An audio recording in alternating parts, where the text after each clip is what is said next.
और आज के व्याख्यान में जयप्रकाश नारायण की संपूर्ण क्रांति का तीसरा भाग हम आपके सामने प्रस्तुत कर रहे हैं। इस पर आइए परिचर्चा करते हैं। 6 अध्यायों में से 4 अध्याय पर हमने बातचीत की है। 5वां अध्याय है कार्यक्रम। भ्रष्टाचार, महंगाई, बेरोजगारी का निवारण तथा शिक्षा में आमूल परिवर्तन आदि हमारे आंदोलन की मूल मांगे रही हैं। इनकी तथा नया समाज बनाने के हमारे सामाजिक आर्थिक उद्देश्यों की पूर्ति क्रांति से ही संभव है। उसके लिए हमें संघर्ष और रचना के रूप में क्रांति की विविध प्रक्रियाओं से गुजरना होगा। संपूर्ण क्रांति समस्त जनता की निष्ठा और शक्ति से ही संभव है। हमारे आंदोलन ने जनता की भावना को गहराई के साथ स्पर्श किया है, लेकिन अब उससे आगे जाकर ये विश्वास उनमें पैदा करना है कि आंदोलन उनका भी उतना ही है जितना छात्रों अथवा वर्तमान व्यवस्था से पीड़ित अन्य लोगों का। इस दृष्टि से हमें अपने कार्यक्रम के कुछ ऐसे मुद्दे जैसे भूमिहीनता, जो दुर्भाग्य से पिछले वर्षों में घटने के बजाय बढ़ी है, उसका निवारण, खेतीर मजदूरों को उचित मजदूरी जिसका एक योग्य हिस्सा अनाज में हो ताकि कम से कम पेट भरने की चिंता से विमुक्त हो, किसानों के लिए खाद की कीमत, नहर रेट, मालगुजारी रेट, रोड सेस, स्वास्थ्य सेस आदि में वृद्धि का निराकरण, सूदखोरी से मुक्ति, आदिवासियों की तात्कालिक समस्याओं जैसे जंगल की लकड़ी, चराई आदि आर्थिक राहत के कार्यक्रम तथा तिलक दहेज प्रथा के उन्मूलन जैसे सामाजिक कार्यक्रम लेने होंगे जिनका सीधा संबंध गरीब एवं सामान्य जनता के हितों से है। जैसे ही राशन की दुकानों पर अनाज तथा केरोसिन तेल आदि देने का आवश्यकताओं का समुचित वितरण, संग्रहखोरी को रोकना, बाढ़ पीड़ितों की सेवा आदि कार्य किए जाएं जिससे जनता को तत्काल राहत मिले। हरिजन, आदिवासी, मुसलमान और महिला ये सब समाज के ऐसे अंग हैं जिन्हें इस आंदोलन में यह आश्वासन दिखाई देना चाहिए कि हम जिस नई सामाजिक व्यवस्था के लिए परिवर्तनशील हैं उसमें उनके लिए सम्मान और समता का स्थान होगा। ये सारा करने के लिए संगठन आवश्यक है। छात्र, विपक्षी दल, सर्वोदय आंदोलन के नेता तथा प्रमुख नागरिक पूरे प्रदेश में दौरा करेंगे, प्रचार करेंगे, संगठन खड़ा करने में मदद करेंगे। मैं चाहता हूं कि हर ग्राम पंचायत में जन संघर्ष समितियां बने और देहातों में, कस्बों में, छोटे बड़े शहरों में जहां भी महाविद्यालय, विश्वविद्यालय हो वहां छात्र संघर्ष समितियां बने। छात्रों के अलावा जो अन्य युवक हैं वे जन संघर्ष समितियों के सदस्य बने। सदस्य ही नहीं, उनके अगुवा बने। इसलिए संघर्ष का इंजन युवा शक्ति, जिसमें छात्र शक्ति निहित है, के अतिरिक्त कोई नहीं हो सकता। विधायक एवं प्रखंड कार्यालय पर सत्याग्रह। एक मुख्य कार्यक्रम विधानसभा के फाटक पर सत्याग्रह का होगा और साथ साथ चुनाव क्षेत्रों में सभाएं आयोजित करने का होगा। हम गांव-गांव जाकर लोगों को समझाएं कि हम विधानसभा के विघटन की मांग क्यों कर रहे हैं। इसका सबसे बड़ा फायदा तो ये रहेगा कि आगे चलकर हमें जो नवनिर्माण करना है और लोक प्रतिनिधियों को खड़ा करना है उसके लिए भूमिका बनेगी। लोक शिक्षण से लोक जागृति पैदा होती है, एक शक्ति उभरती है। सभी विधायक बुरे नहीं हैं, ये मानते हुए भी इतना तो स्पष्ट है कि बिहार में उन लोगों ने जनता का विश्वास खो दिया। उन लोगों को स्वयं इस्तीफा देना चाहिए था लेकिन नहीं देते। कुछ लोगों ने दिया है लेकिन बाकी लोग नहीं देते। उन लोगों को इस्तीफा देने के लिए बाध्य करने का तरीका क्या हो। मैं विद्यार्थी मित्रों से कहूँगा कि अगर आपको लोक नीति की दिशा में जाना है तो लोक जागृति और लोक शक्ति निर्माण का कार्य करना होगा। आज अगर विधानसभा के विघटन का उद्देश्य है तो हम लोग बिहार में सब चुनाव क्षेत्रों में फैल जाएं। विद्यार्थी लोग, अध्यापक, सर्वोदय कार्यकर्ता, रचनात्मक कार्यकर्ता जाकर जनता से कहें कि हमारा अभिप्राय है कि विधानसभा भंग होनी चाहिए। आप सभी 1 लाख मतदाता एक जगह इकट्ठे नहीं हो सकेंगे लेकिन जगह जगह इकट्ठा होकर अपना मत प्रकट करें। हम लोगों को भीड़ तंत्र नहीं चलाना चाहिए। जनता ने एक व्यक्ति को चुनकर भेजा है तो उसे ये कहने का अधिकार है, मेरे मतदाताओं की इच्छा के अनुसार मैं काम करूंगा, किसी की कहने से इस्तीफा नहीं दूंगा। हम लोग विधानसभा के विघटन के बारे में अपना अभिप्राय अवश्य व्यक्त करें, किंतु विधायक से इस्तीफा मांगने के समय उसके चुनाव क्षेत्र के मतदाताओं की मांग को व्यवस्थित ढंग से पेश करना चाहिए। आप लोग विधायकों के पास जाकर उनसे पूछें कि क्या इस्तीफा नहीं देकर वे जनता के साथ, संविधान के साथ और देश के लोकतंत्र के साथ न्याय करेंगे। आपकी बात एक से अधिक बार समझाइए, उनके मित्रों को समझाइए, उनके परिवार को समझाइए। आप लोगों को सोचना होगा। लोगों के पास जाना, उनको समझाना, जुलूस निकालना, गवर्नर के यहाँ जाना, ये सारा लोकतंत्र का हिस्सा है, उसमें कोई रुकावट नहीं हो सकती। मोहल्लों में नुक्कड़ सभाएं कर सकते हैं किंतु दबाव डालने के और तरीके इस्तेमाल नहीं करें जिससे कि आंदोलन का नैतिक आधार ही टूट जाए। असेंबली गेटों पर सत्याग्रह। सत्याग्रह का रूप क्या हो? पैकेटिंग का 25-50 हो, हम सब गेटों पर खड़े हो जाएं। एमएलए साहब आएँ, मंत्री साहब आएँ, उनके रोकें कि आप अंदर न जाइए, जाना है तो हमारी पीठ पर से जाइए, हम आपको जाने नहीं देंगे, असेंबली नहीं चलने देंगे, गिरफ्तारियां होंगी, हम जेलों को भर देंगे। कई लड़के जेल जाने से डरते हैं, ये मैं लड़कों के सामने कहना चाहता हूँ। जेल से डरोगे तो कभी तुम्हारी सफलता नहीं होगी। जेल से ही स्वराज पैदा हुआ है, जेल से ही तुम्हारे अधिकार प्राप्त होंगे, जनता के अधिकार प्राप्त होंगे, सच्चा स्वराज मिलेगा। लाठी भी तुम पर चलाई जाएगी तो बर्दाश्त करोगी। एक दिन पटने में सत्याग्रह के लिए गई तो वहाँ विधायकों के साथ कुछ दुर्व्यवहार हुआ, कुछ लोगों को कुर्ता फाड़ दिया गया, कुछ और हुआ। हमने कहा ये तो बहुत गलत काम हुआ और हमने विधानसभा के स्पीकर को पत्र लिखा कि उस दिन जो विधायकों के साथ दुर्व्यवहार हुआ उन विधायकों से आप मेरी ओर से क्षमा मांगे और ये मेरी चिट्ठी उन्हें पढ़कर सुना दीजिए। इस पर कुछ लोगों को अच्छा नहीं लगा कि जयप्रकाश जी तो हमारा मोराल कमज़ोर कर रहे हैं, हमारी अतिरक्ति शक्ति को कमज़ोर कर रहे हैं। तो मित्रों, एक बात कहना चाहता हूं कि मैं 2 प्रकार की शांतिपूर्ण या हिंसक मिलिटेंसी जानता हूं, तीसरे प्रकार की मैं नहीं जानता। इस निकम्मी सरकार को हम चलने ही नहीं दें। जहां जहां संभव हो, जहां जनता की कोई हानि हमारे इस कार्यक्रम से न हो, वहां हम सरकार के साथ ऐसे करें जैसे लोग अपने अपने झगड़े थादी थानों या अदालतों में न जाएं, बल्कि स्वयं पुरानी पंच पद्धति के अनुसार हल न करें। इसके साथ साथ ये भी कोशिश की जाए कि सरकारी दफ्तरों को जो विशेषकर प्रशासनिक या ठप कर दिया जाए, ब्लॉक तथा अंचल से लेकर कलेक्ट्री तक और बाद में आवश्यक सचिवालय तक भी। तो ये ठप करने का कार्यक्रम हुआ। करबंदी दूसरा कार्यक्रम है कि जिस सरकार को हम मानते नहीं, जिसको हम हटाना चाहते हैं, उसको हम कर क्यों दें।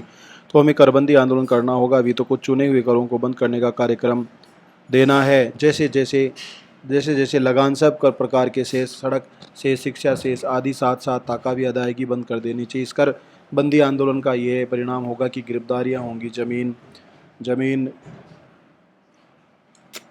संबंध में हम बातचीत हुई। किसान ने कहा कि कर वे कुर्कियाँ आगे उनको हिम्मत हो तो फिर तो उन्हें आना पड़ेगा हम लोगों के पास वोट के लिए। तो क्या उस वक्त उनको मालूम हो जाएगा कि कुर्कियों का नतीजा क्या हुआ।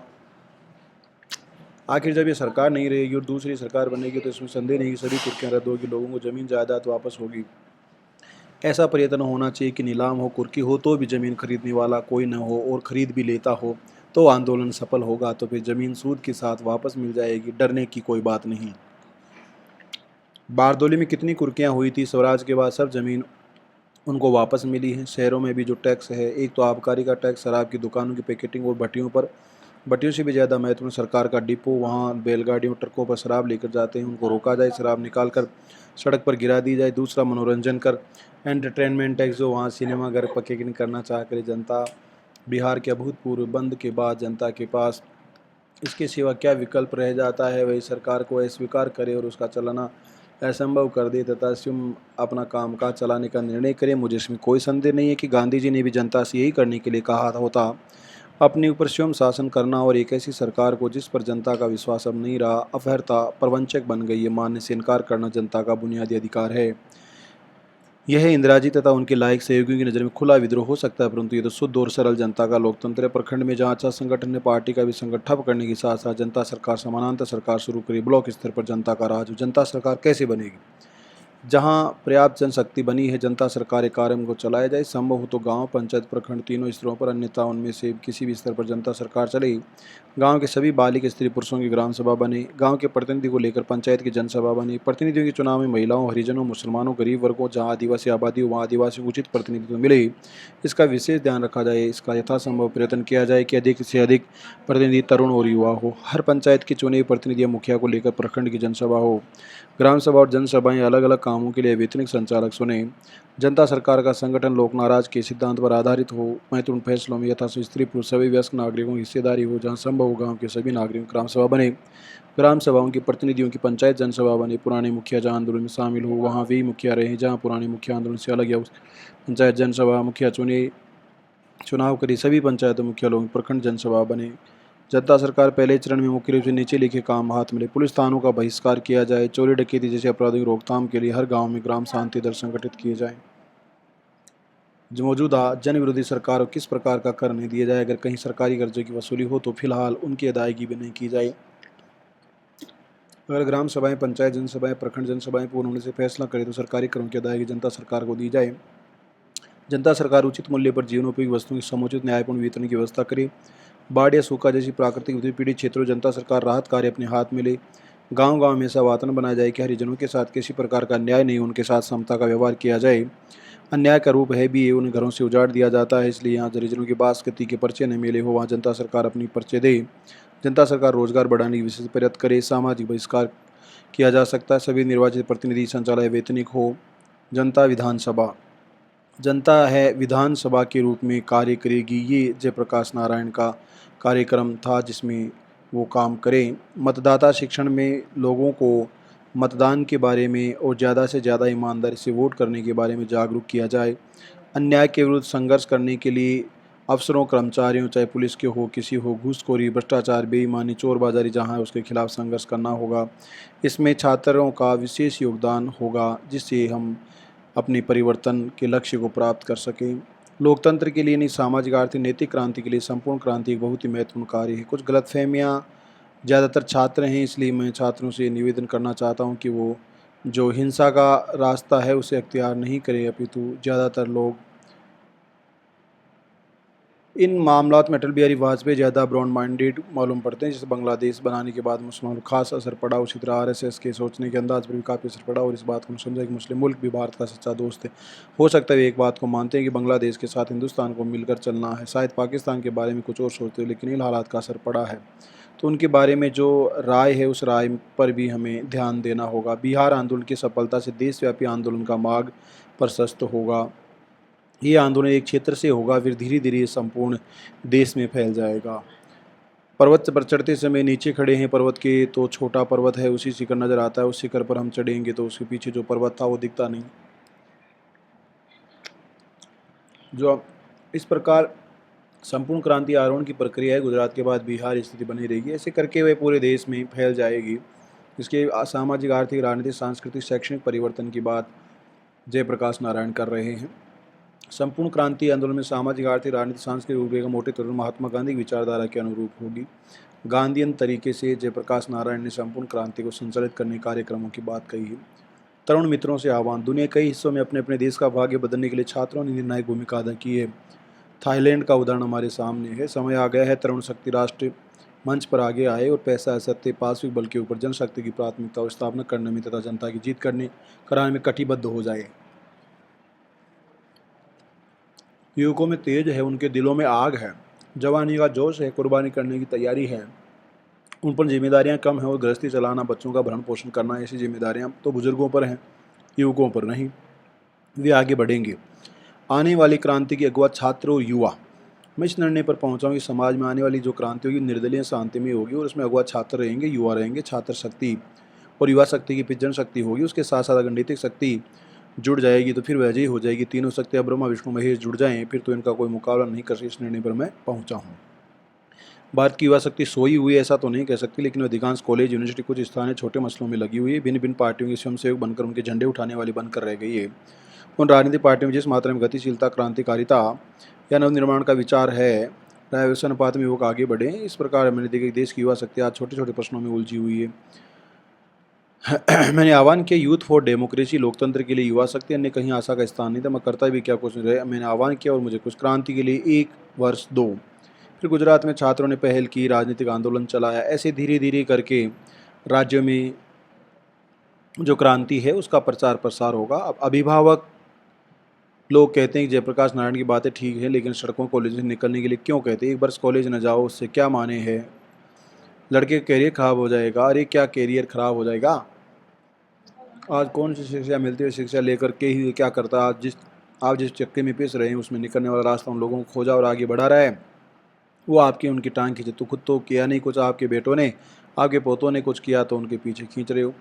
मैं सभी तो यहाँ पर उन्होंने सभी से आह्वान किया है, उन माता पिताओं से, उन पेरेंट्स से जो छात्रों के पीछे हैं, कि वे उन्हें आगे बढ़ने के लिए अवसर दें। असहयोग आंदोलन के समय मौलाना आज़ाद साहब तशरीफ ले आए थे पटना में और उनका एक भाषण हुआ जिनकी जीवा तो सरस्वती बस्ती थी। मौलाना ने अपनी बातों के सिलसिले में एक बात के लिए, लोग कहते हैं आज़ादी की शिक्षा देने वाले विद्यालय जब तक नहीं बने, गांधी जैसे विद्यालय प्रस्तुत नहीं करें, तब तक गुलामी की शिक्षा देने वाले विद्यालयों को मत छोड़ो। मौलाना ने कहा कि ये तो बड़े नादान, नासमझ लोग हैं, कोई जहर खा रहा है, उनके सब सकिया की डली कोई चूस रहा हो, सकिया जो जहर है उसको कोई कहे कि अरे जहर खा रहे हो, सकिया है, फेंक दो, मुँह से निकाल दो इसको, तो आदमी कहे नहीं, जब तक आप अमृत का प्याला नहीं ला कर दोगे तब तक ये सकिया की डाली नहीं छोड़ेंगे। ऐसी बात है ये। बस उस दिन के बाद दूसरे दिन सुबह पटना की गंगा में आग लग गई। देश की नब्ज पहचानिए, निर्दलीय और निष्पक्ष बने रहिए, अनुशासित सैनिक बनिए। जयप्रकाश नारायण गांधी सिद्धांतों पर आगे बढ़े। अपने चरित्र की कमजोरियों को पहचाने, उन्हें दूर कीजिए, अपने आचरण की कसौटी पर परखिए। चरित्र निर्माण हो रहा है आज संपूर्ण क्रांति के माध्यम से। तिलक लगाने तुम्हें जवानों, क्रांति द्वार पर आई है।